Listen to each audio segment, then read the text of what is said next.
அனைத்து இயக்கங்கள் மற்றும் கட்சிகளின் தோழர்களுக்கும் இங்கு வந்திருக்கும் வழக்கறிஞர்களுக்கும் மற்றும் இயக்கங்கள் கட்சிகளை சேர்ந்த பொறுப்பாளர்கள் அனைவருக்கும் எனது முதற்கண் வணக்கத்தை தெரிவித்துக் கொள்கின்றேன்.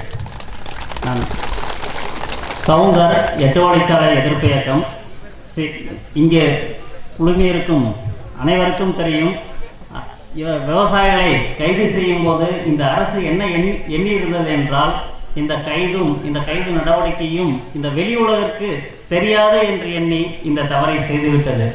யாரும் இதை பற்றி கேள்வி கேட்பதற்கோ ஆள் இல்லை என்று நினைத்து இந்த மாவட்ட செயலாளர்களும் இந்த அரசியல் திராவிட முன்னேற்ற கழகத்தின் மாவட்ட செயலாளர்களும் இந்த மாவட்டத்தின் அமைச்சரும் இந்த செய்தியை வெளிக்கொண்டு வராமல் இம்மாவட்டத்திற்குள்ளே முடக்கிவிடலாம் என்று நினைத்தது. அதுதான் அவர்கள் செய்த தவறு. ஆனால் நமக்காக இங்கு குழுமையிருக்கும் இங்கு கூடியிருக்கும் அனைத்து வழக்கறிஞர்களும் மற்றும் இயக்கங்களும் குரல் கொடுத்ததனால், அவர்களுக்கெல்லாம் தெரியப்படுத்தி வெளிக்கொண்டு வந்ததனால், இந்த செய்த தவறை எப்படி மறைப்பது என்று தெரியாமல் அவர்கள் தானாக முன்வந்து அனைத்து விவசாயிகளையும் விடுதலை செய்து விட்டனர். இது ஒன்று.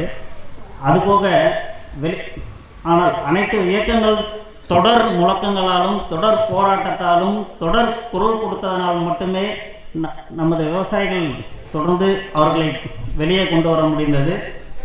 அதுபோக தொடர் போராட்டம் தான் நமக்கு வெற்றியை கொடுக்கும். தொடர்ந்து போராடியதனால் தான் 8 வழிச்சாலையை நிறுத்த முடிந்தது. அதுபோல் இங்கு குழுமியிருக்கும் அனைத்து விவசாயிகளும் அமைதியான முறையில் போராட்டத்தை தொடர்ந்து கொண்டிருக்கிறீர்கள். இதே போன்று உங்கள் போராட்டம் தொடர வேண்டும்.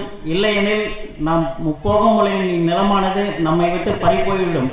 அதனால் ஓரளவுக்கு நம் 90-95% போராட்டத்தை வெற்றி கண்டுவிட்டோம். ஏனெனில் இந்த கைது நமக்கு நம்முடைய செய்தியை தமிழ்நாடு முழுவதும் இந்தியா முழுவதும் கொண்டு வந்து விட்டது. இதனால் தொடர் போராட்டம் நமது நிலத்தை மீட்க முடியும் என்பது என்னுடைய கருத்து, எல்லோருடைய கருத்தும். அதுபோக இங்கு சிறை சென்று வந்த அனைத்து விவசாயிகளுக்கும் அவர்களுக்கு மட்டுமின்றி அவர்களோடு தொடர்ந்து நின்று போராடி கொண்டிருக்கும் அனைத்து விவசாயிகளுக்கும் எனது 8 வழிச்சாலை எதிர்ப்பு இயக்கத்தின் சார்பாக வாழ்த்துக்களும் நன்றியும் தெரிவித்துக் கொண்டு விடைபெறுகிறேன். நன்றி, வணக்கம்.